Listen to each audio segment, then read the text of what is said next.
We are giving away an Amazing Spider-Man issue number 4. This is the first appearance of Silk, the original Sin tie-in. Ooh, I'm sure everybody is familiar with this book. This is a is that great? CBCS 9.8. Oh yeah, Yeah, so big boy. this book is much hotter than it was when we first bought it for the show. Yep, that's true. You Yeah. insist on still giving it away, and I'm very happy to do it. You can tell that he is not. But anyway, we are giving this away when we hit 1,000 subscribers. Kick-ass, key issue, first appearance of Silk, is someone's going to win this book. So go ahead, hit that subscribe button, and let's get to the video, shall we? I'm going to say a series of words, and I want you to tell me what I am describing. Okay, You good for that? You ready for that? sure. Dull. Dull? Dull. X-Men books. I didn't have to go to any of the other words. Didn't have to go any other words. Just had to just say that one word. I was going to go boring, not adventurous. Yeah. I don't even know if that's a word. X-Men But books, X books, mutant books. if you wanted to see a preview for our next video on Destiny of X, there's a little bit of it. Sorry. We'll try to be more enthusiastic when we actually do the video. Let's get to the video, shall we? Yeah. What up, YouTube? It's Two Fat Guys Pull Us, and we've got another new Comic Book Day video for you for the week of December 8th. I didn't practice in the shower this time. This is actually quite a light week. Last week was insanely heavy. It was so heavy we didn't even have a show.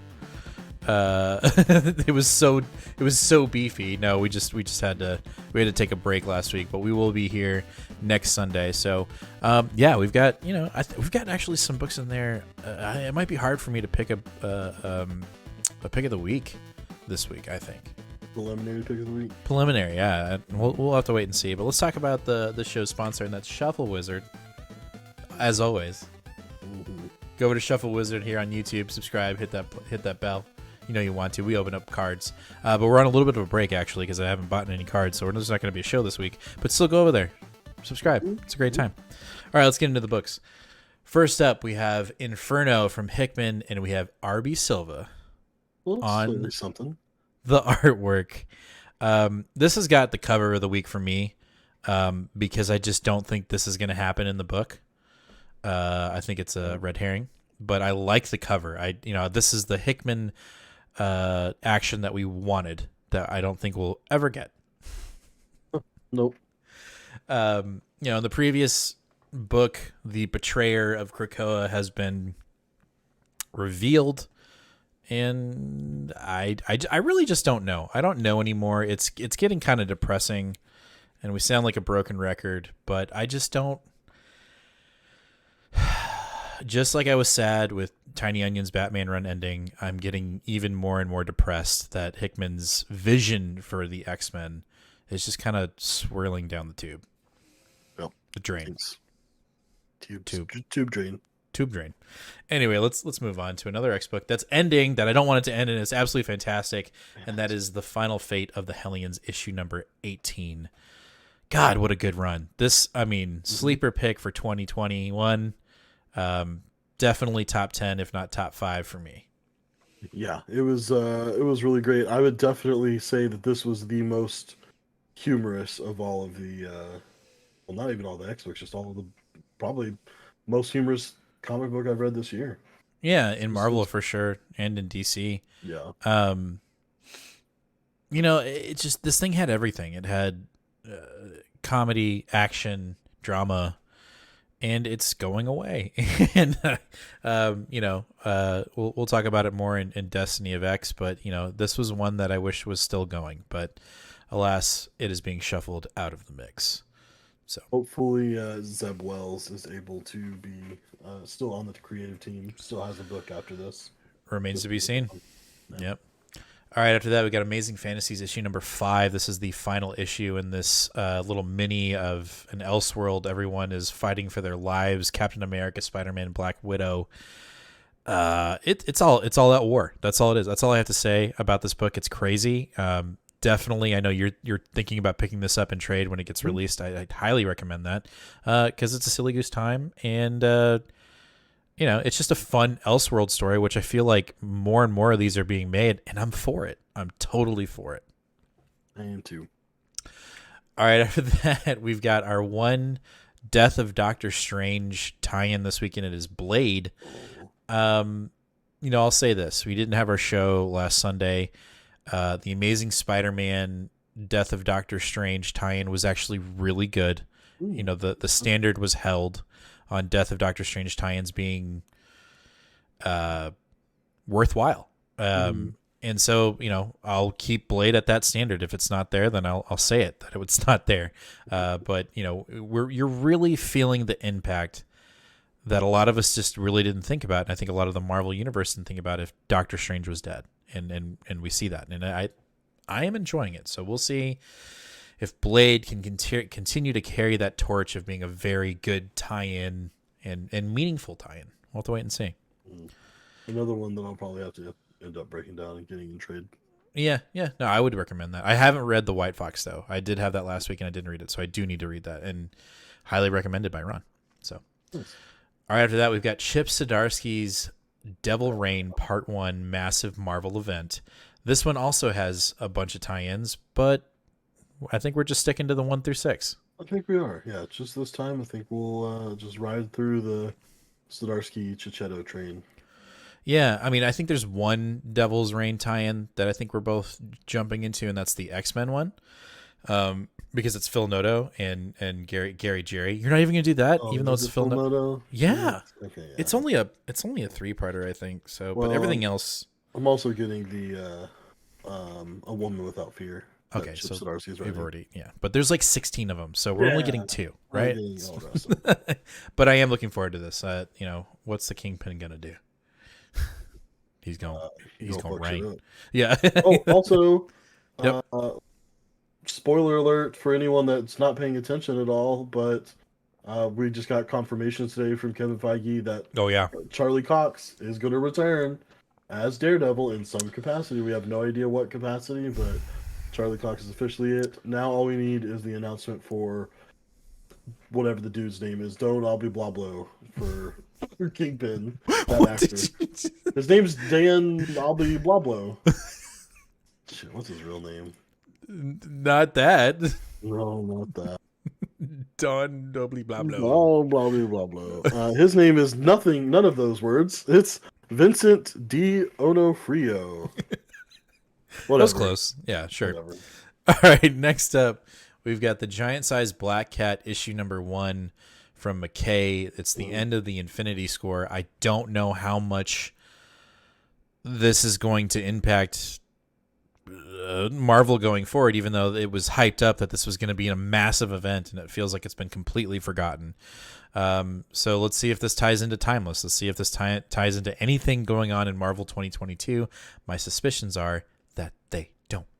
I will say that as amazing as Jed McKay has been this year, really phenomenal stuff. This one has very much fallen flat for me. I don't know what else to say about it. Destiny's Infinite Score was just blip. Blip. All right, let's jump into some DC with Batman issue 118, the first Batman, without Tiny Onion on the bill, and it's Williamson. You have hypothesized, and I think it's definitely the right view that Williamson is now being propped up as the next big DC writer, featured writer, and he's taking over the Dark Knight. This is going to be a key issue, so we've got a new villain, and we've got Batman in a new place, and optimistic. Hopefully optimistic. I've seen inside this book already, and it's not a key issue. Is it not? I thought it was. I wouldn't call it that. Maybe really? They're doing what DC does, and it's like taking 3 issues to like roll out a single character. So this is a first appearance, or it's like a cameo? Cameo, yeah. Well, it's still important, I guess. We'll Man, see. this is a flat episode. We're just like, nah, fuck it, man. Oh, this is okay. I've already read this issue. It's a great issue. It has a you look at the end and you're like, oh shit, that's a big reveal. So Okay. this is a book you definitely need to be picking up if you care about DC or Batman at all. Yeah. Yeah. Well, a lot of people do. Hmm. Speaking of Batman, we've got Dark Knights of Steel from Tom Taylor, issue number 2. Issue 1 was my pick of the week when it came out. I'm gonna go ahead and throw this out there. All right, it wasn't that bad. This is my penultimate, or not penultimate. My what is it? What do we call it again? I was gonna say premature. Oh God. uh, I don't know. I'm drawing a blank too. This is gonna be this is potential pick of the week. There it is. God damn. Tom Taylor has been, I think Tom Taylor should be the writer that DC is propping up. But he's playing in everybody's sandboxes. He's doing his independent thing, he's doing the DC thing, and he's doing the Marvel thing. So I guess, he wants to play on his own rules, and I guess he just doesn't want to get tied down. But man, the guy can write. The guy can fucking write. Like, his Nightwing, dope. Superman, dope. Steel, dope. Dark Ages, amazing. Seven Secrets, phenomenal. Guy's on point. And so I got to assume that somebody within comics, the comic industry, wants to just grab this guy up and just like exclusively sign him. But I got to assume that's going to be a shit ton of money. He might not even take it at that point. No. So anyway, Dark Knights of Steel, massive cliffhanger in the previous book. I think there's another one here. There's already some Twitter. Some people have already read it, that shouldn't have read it, that are posting panels. So stay off of Twitter until you can read this book, because apparently shit's about to go down again in issue 2. Nice. All right, after that, we've got Superman, Son of Kal-El. Speaking of Taylor, it is the 2021 annual Return of Lex Luthor. I have actually read this already. And we'll talk about it more on Sunday, but I just gave Taylor praise. I don't know how I feel about this one. That's all right. I don't know. I guess it's, for me, Lex Luthor is just, I don't know. I just don't, I guess I don't want John to have to deal with Dad's baggage, right? See, I feel like, that point I understand for sure, but at the end of the day, this is a Superman book dealing with the person who is now Superman. Right. What other villain would he deal with besides Lex Luthor at some point? I agree. I don't know. And it does seem like a little bit of like old man's baggage. I think this is something we need to do an entire episode on something like this, or a video. Sorry to do it, but how do we, it's same thing with Batman, same thing with all these characters. How does the comic book industry survive or push forward with any new concepts when it's like, we'll just bring back this guy, but then at the same time you get something new and you're like, it's just not the same. You know what I mean? Like, there's this like where can the middle ground be? You know what I mean?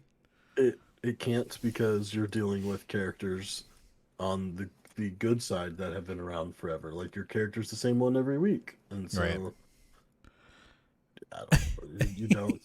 It's a weird thing, because it pops up in my brain, and I think it pops up with this one, which we'll talk about more of it on Sunday. But it's just like, Lex again, like, I don't know. I'm sure that's a major complaint that's been going on for years, but that's just something that's kind of creeped up in my mind. Yep. All right, after that, we've got Green Lantern issue number 9. Yeah. Is this the one that's gonna make me think? Is this the one you're gonna tell me that I shouldn't have dropped this and I should be picking this up? No, I don't think so. I think that you probably got off this one at the right time for yourself. Okay. I think until this prolonged arc with John is done, it might not be a book for you. But that being said, it has taken a turn for the better the past few issues, and it seems like we're really starting to get something going with the Joe story. I really have liked Joe Mullen's story so far, because it's been one that's much more philosophic than it is just fighting. Mm-hmm. But it looks like shit's going to go down in this one, so that we're getting a little bit of both. So here's the other thing: we're dealing with this like League of Planets group, right? That's behind her. I got some beef with them, and you haven't read Action Comics yet, so I can't really get into that beef. But we're definitely going to be talking about it on Sunday after you read Action Comics from last week and then this one, because I don't know, dude. I don't know. This is the same team that Bendis introduced in Justice League, right? I believe so. Yes. Okay. So that's that. Hmm. All right. All right. I think we're jumping into Independence with crossover from Donny Cates, issue number 10. Been a while. It does feel like it's been a while, but man, I remember reading issue 9 and being like, I remember why I like this book, and I remember why I'm not too upset that it's taking so long for it to come out. It's just the general concept of this book has been so good and refreshing. You know what I mean? Mm-hmm. And I apologize. Last issue came out November 3rd, so it's been on time. It just feels like it's been a while. It just feels like it. But yeah, in general, this has been a fun run. I definitely recommend picking up the trade.